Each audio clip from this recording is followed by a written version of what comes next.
মোৰ ছাত্ৰ ছাত্ৰীসকল তোমালোকলৈ নতুন এটা ভিডিঅ' লৈ আহিছোঁ অসম জাতীয় বিদ্যালয়ৰ প্ৰথম শ্ৰেণীৰ আপোন পাঠৰ ক্ৰমান্বয়ে এটিকৈ ভিডিঅ' তোমালোকলৈ আগবঢ়াই আছোঁ আজি তোমালোকলৈ লৈ আহিছোঁ 13 নম্বৰ লেসনটো চোৱাচোন 13 নম্বৰ লেসনটোত কিনো আছে দেখিছানে বাৰু তোমালোকে ছবিকেইটা দেখোঁতেই গম পাইছা চাগে আমি লগে ভাগে পঢ়ো আহা বুলি দিছে ইয়াত দেখিছানে এটো ঘৰ দিছে এটো ঘড়ী ফলি এখন ফলি তাৰ পিছত এখন ফনি আমি মূৰ ফনিয়াও যে এখন ফনি হয় তাৰ পিছতে আছে ফল ফুল বতৰৰ ঘৰ ঘৰ মটৰৰ ঘৰৰ বেৰত মানে আছে ঘড়ী ফৰিং ককাই লৰালৰি এতিয়া ঘৰৰ বেৰত কি আছে বুলি প্ৰশ্ন আহিব পাৰে তেতিয়া লিখিব লাগিব ঘৰৰ বেৰত ঘড়ী আছে তাৰ পিছতে চিনাকি হওঁ আহা এটো ঘ ফ ঘা ঘে ঘু কা ফা ফি ফু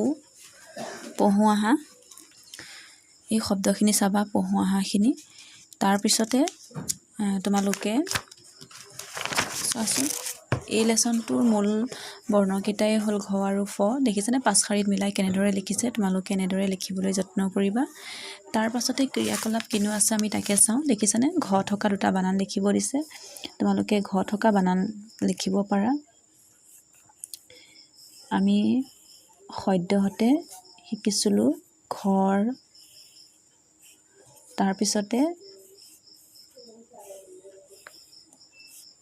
বেকা হৈ গ'লেতো তোমালোকে পুনকে লিখিবলৈ যত্ন কৰিবা দেই মোৰ নিচিনা বেকা নকৰিবা কিন্তু ঘড়ী দেখিছানে বাৰু তাৰ পিছত ফ থকা দুটা বানান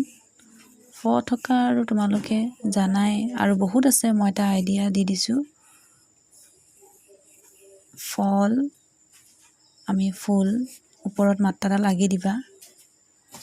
তাৰ পিছতে ফুল ফল ফুল বতৰৰ পৰাই ফল আৰু ফুলটো আমি লৈ ললোঁ তাৰ পিছতে চোৱা এইকেইটা আছে ধ দেখিছানে এই ইয়াত আছে বাওঁফালৰ কোনটো বানানত সোঁফালৰ কোনটো আখৰ আছে উদাহৰণ চাই আস্তানিব দিছে দন্ত ধটো দেখিছানে ক'ত আছে এইটো তাৰপিছত ফটো ক'ত আছে দেখিছানে এইটো ঘটো ক'ত আছে দেখিছানে এইটো দেখিছানে মূৰ্ধন্য ষ এনেদৰে তোমালোকে মিলাবা ইয়াৰ পাছত আমি পাছৰ লেসনটো আলোচনা কৰিম ধন্যবাদ